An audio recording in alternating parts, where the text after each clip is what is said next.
Hello, I'm Paul Jefferies, and today I want to talk to you a little bit about how learning to really get to grips with blues changes, blues harmony, can really inform your jazz playing and inform your playing in lots of other genres as well, in rock and pop and so on. It's ubiquitous, in fact.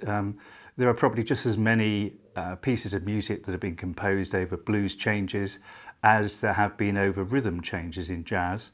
So it's really critical, and I find a lot of my students come to me and they're really not familiar with the way in which the blues progresses through the changes, not familiar with the sound of it, and that can only be a bad thing.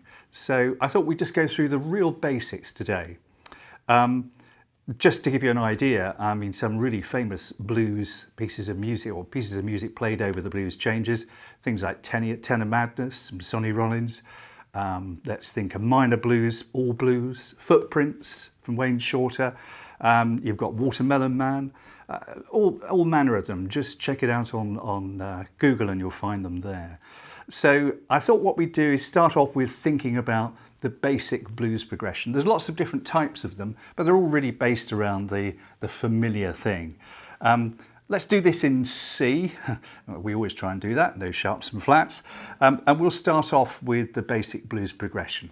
And what I really want to do today is to talk a little bit about not just the simple progression itself, but also how you need to listen out for the sound that you make. It's an easy set of changes to play, and it's very important that you get the right sounds. So really get the sound of each note sounding pretty much the same as you can. Sometimes your bass isn't set up in the best way, so you have to listen out for your sound and adapt it accordingly. This bass is beautifully set up, being Thomas and George Martin 4/4, one of their own basses. I think it's 7/8 actually, with just a slight adjustment on the length of the strings, but it plays beautifully. But listen out for those sounds, listen out for the type of sound of the change between one progression and another, and that's what you've got to get really familiar with. So let's have a listen. So we're in C. We start off the standard blues, and we start off with our one chord, or a one note if you like, with the bass, which is the C. We then go on to the fourth note, which is an F.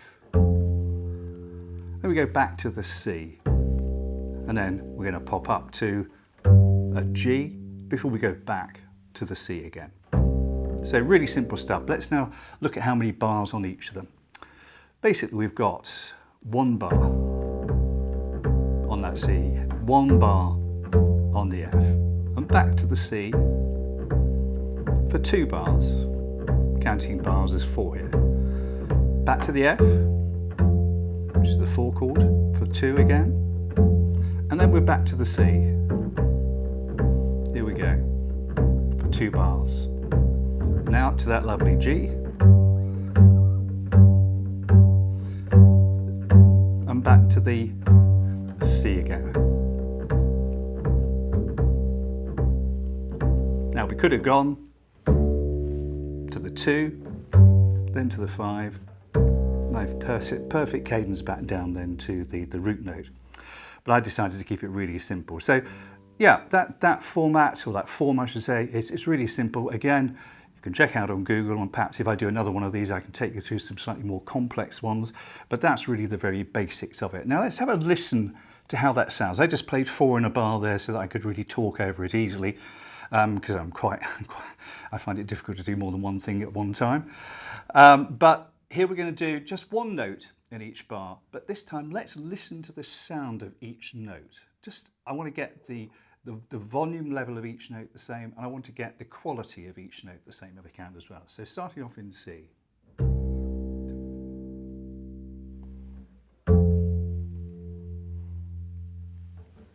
Back to the C.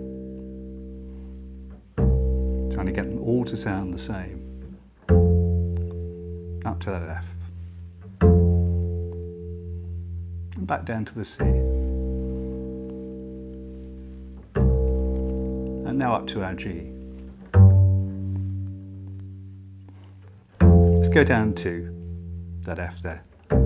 Back to the C. Okay.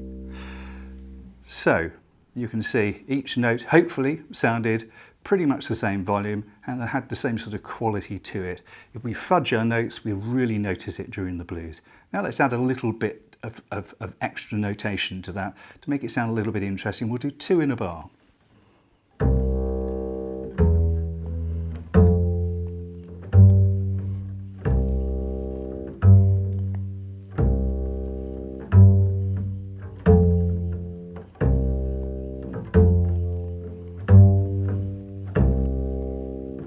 Concentrating on the sound.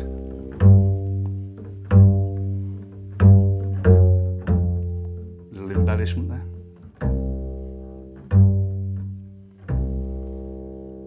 Okay, so that's basically all I really wanted to mention. Try and absorb that if you can. Listen to how those changes sound. You want to go, listen to that 4th change, or the 1 to the 5. 5 back down to the 4, back down to the 1 again. It's so important that not only are you reading those changes or reading the notation if you're reading notation, but also that you know the sound it's going to make. So if you are in the middle of a jazz jam, somebody puts a piece of music in front of you, it's at 250 beats per minute, you don't have much chance to read or to follow the chord changes. You can rely on the sound and also your knowledge of those changes. Okay, so let's now have a look. I wanted to just take 2 examples. Tenor Madness from Sonny Rollins. And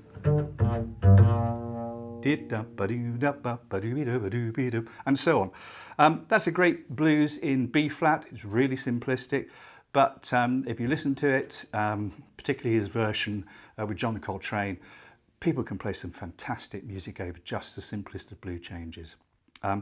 This is actually written in B flat, but all of those chords are actually 7th chords. So if you listen to it and do your homework, you can really see how the melody follows the 7th changes. And of course, it sounds much more bluesy because it is in that sort of that dominant 7th mode. Let's just have a look at that. So we're into B flat, so I'll pop back into half position here and have a listen.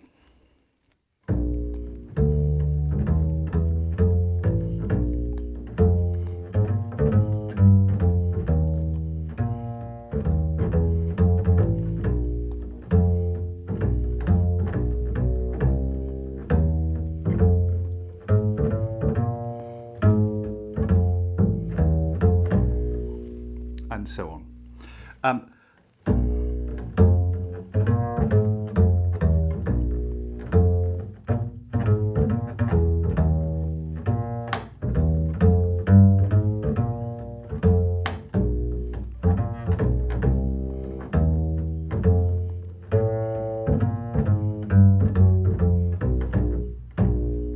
Okay, you notice there that little progression.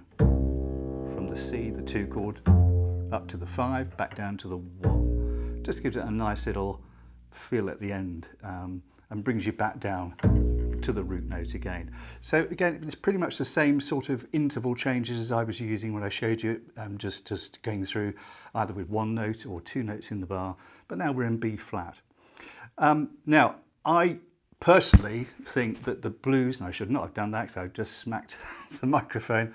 I personally think that the best sounding blues are always the minor blues. I love playing in minor keys, and one that springs to mind is Wayne Shorter's Footprints. Now, this is it has a verse at the beginning, verse, chorus, I never know quite what to call them, but there's a piece of music at the front, a refrain if you like, which is also loosely based around the blues. It goes something like this.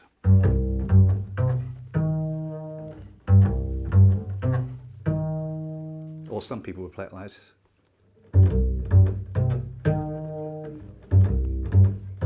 And that brings me to talk a little bit about the sound. Yes, it's nice and easy to play down there if you know where those notes are and what they are, but I don't think it sounds quite as good as opposed to, and I don't think that's just this bass here. As I say, it's been beautifully set up. It should be sounding supreme, and it is sounding fantastic, but I think on any bass, if you're pizzicato,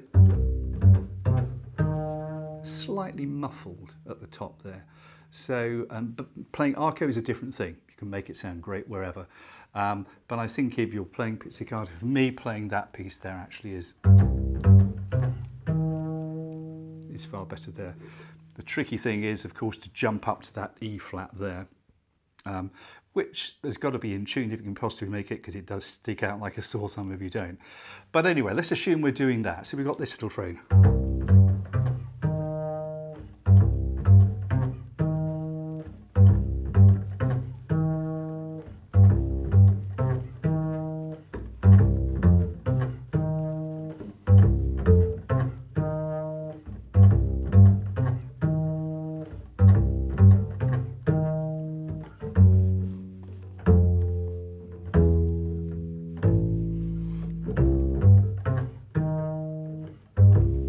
And so on. That would be repeated twice, and then the piece of music goes basically into a C minor blues with a slight change, goes up to an A flat, down to a G towards the end there. But let's just try and play that G, sorry, I should say C minor blues, and see how different it sounds.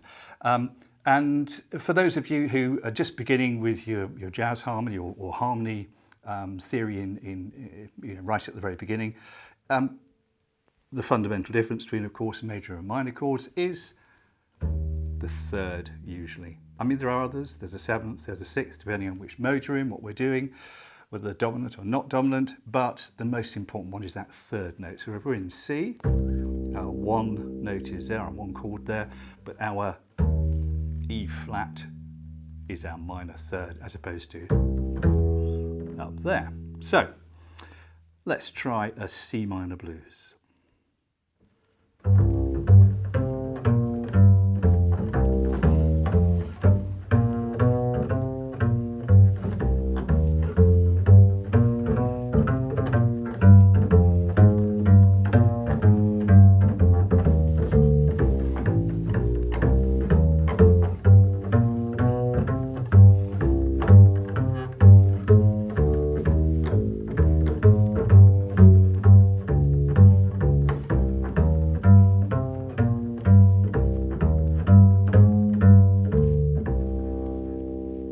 And so on. So, very different sound.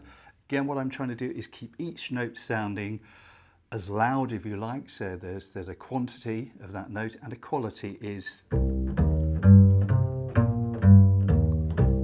hopefully very similar. And I'm doing that by adjusting the weight that I give to each note. So in your bass, that's going to be very different to my bass.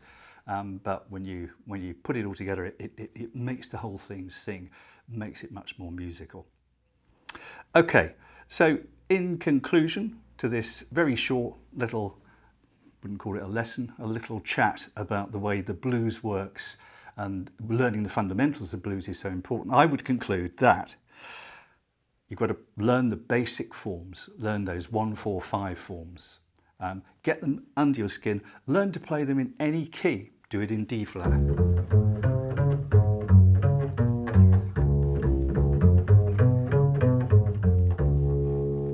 So on. That was D flat for you.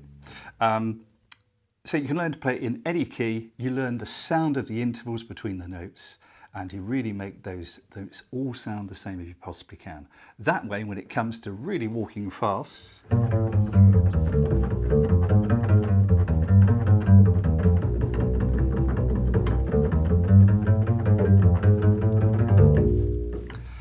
you know where you are. Thanks very much for listening. Thank you.